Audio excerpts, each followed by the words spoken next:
Assalamualaikum warahmatullahi wabarakatuh.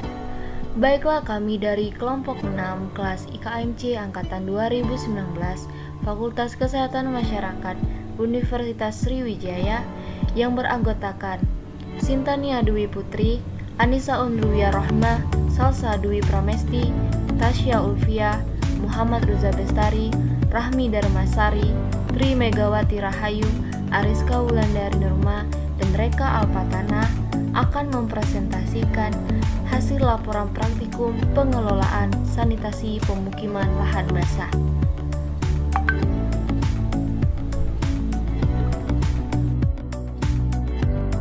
Perkembangan dan pertumbuhan penduduk turut meningkatkan perkembangan pembangunan dan pemukiman, termasuk pemukiman lahan basah. Lahan basah tersebar di seluruh wilayah di Indonesia dan ada berbagai jenis pemukiman wilayah lahan basah. Di antaranya yang kami survei adalah jenis pemukiman wilayah lahan basah alami, yaitu sungai, lahan gambut, rawa, pesisir pantai, dan lahan basah buatan yaitu sawah dan tambak.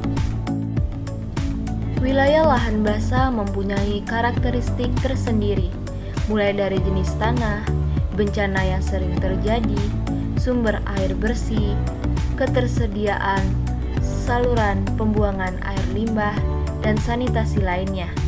Hal inilah yang membuat wilayah pemukiman lahan basah harus mendapatkan perlakuan yang berbeda dari lahan lainnya. Jika salah dalam pengelolaannya, maka tentu saja akan menimbulkan masalah yang juga berdampak pada kesehatan masyarakat.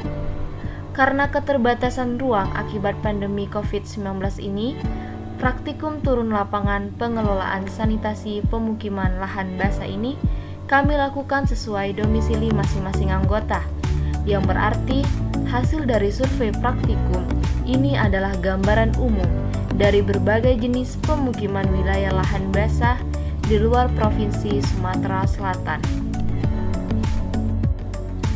Dari survei yang dilakukan, jenis pekerjaan yang dilakoni masyarakat pemukiman lahan basah adalah sebanyak 4,9% sebagai swasta atau wira swasta, sebanyak 3,7% sebagai PNS atau BUMN atau Polri atau TNI, ibu rumah tangga sebanyak 25,6%, pekerjaan lainnya sebanyak 31,7%, di mana lainnya di sini didominasi oleh pekerjaan yang memanfaatkan lahan basah seperti nelayan dan sebagainya.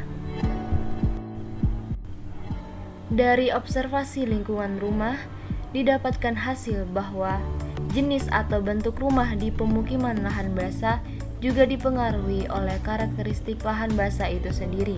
Contohnya, apabila wilayah tersebut rawan banjir seperti wilayah sungai, maka jenis rumah adalah rumah panggung dengan konstruksi yang kokoh.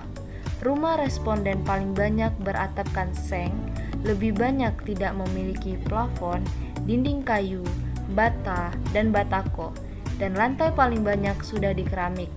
Jadi, dari jenis dan bentuk rumah sudah termasuk kategori baik.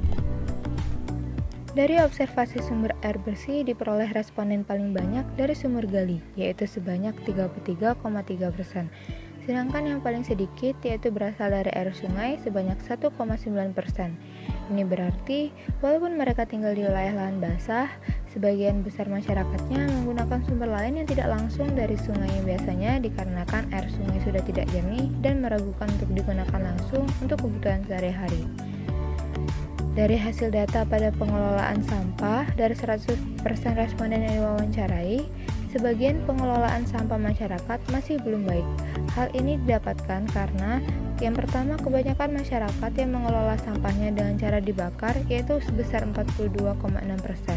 Yang kedua, masih ada masyarakat yang membuang sampah ke sembarang tempat sebesar 16,7%.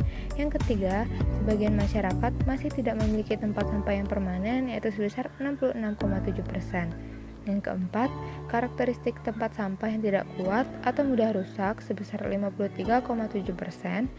Yang kelima, tempat sampah tidak memiliki penutup yang rapat sebesar 64,8%. Ini berarti sebagian tempat sampah pada masyarakat masih belum memenuhi syarat pengelolaan sampah yang baik. Dari observasi sarana jamban, rata-rata masyarakat telah memiliki jamban milik keluarga sendiri, yaitu sebesar 71,4%. Adapun jenis jamban terbanyak yaitu pada jamban layar angsa sebanyak 83,3%. Dan rata-rata hasil yang didapatkan bahwa sebagian besar karakteristik jamban telah memenuhi syarat jamban sehat, namun ada sebagian lain yang tidak. Hal ini dilihat pada jarak jamban yang tidak atau kurang dari 10 meter dari sumber air bersih, yaitu sebesar 38,9% dari 100% responden yang memenuhi syarat, yang artinya sebagian jamban masyarakat masih belum memenuhi syarat jamban sehat. Dari observasi kerawanan bencana, wilayah lahan basah yang rawan banjir sebanyak 40,7% dan yang tidak sebanyak 59,3%. Pada daerah masyarakat yang rawan terhadap kabut asap, serta yang terkena dampak kebakaran lahan, yaitu sebanyak 14,8% dan yang tidak sebanyak 85,2%. Jadi kerawanan bencana di wilayah pemukiman lahan basah adalah banjir yang biasa terjadi sekali dalam setahun saat musim penghujan. Dari observasi kondisi kesehatan masyarakat pemukiman lahan basah, derajat status kesehatan masyarakat daerah lahan basah tersebut masih kurang baik secara signifikan. Hasil menunjukkan rata-rata status kesehatan dan PHBS masyarakat di atas 50%. Data tersebut dapat diketahui dari anggota keluarga yang sakit dalam 1 tahun terakhir, menunjukkan hasil 53,7%, dan yang tidak 46,3% dari 100% persentase penuh. Dari kejadian penyakit dapat dikelompokkan menjadi 2, yaitu penyakit tidak menular dengan persentase sebesar 51,6%, sedangkan penyakit menular dengan persentase sebesar 48,4%. Anggota keluarga dengan gangguan kulit seperti gatal-gatal dalam 1 tahun terakhir ditunjukkan dengan persentase yang cukup rendah, yaitu 11,1%, dan yang tidak memiliki gangguan sebesar 88,9%. Dalam observasi PHBS, masyarakat sudah menerapkan mencuci tangan dengan sabun dan air mengalir dengan cukup baik, yakni sebesar 59,3% yang menerapkan, dan yang belum menerapkan hal tersebut sebesar 40,7%. Masyarakat yang selalu menerapkan PHBS seperti menghilangkan jentik nyamuk di lingkungan rumah dengan persentase sebesar 44,4%, kadang-kadang 42,6%, dan yang tidak pernah 13%. Jadi, dari hasil praktikum turun lapangan ke pemukiman lahan basah ini, bisa kita lihat bahwa permasalahan yang terjadi masih seputar bencana banjir dan ketersediaan fasilitas sanitasi yang kurang memadai.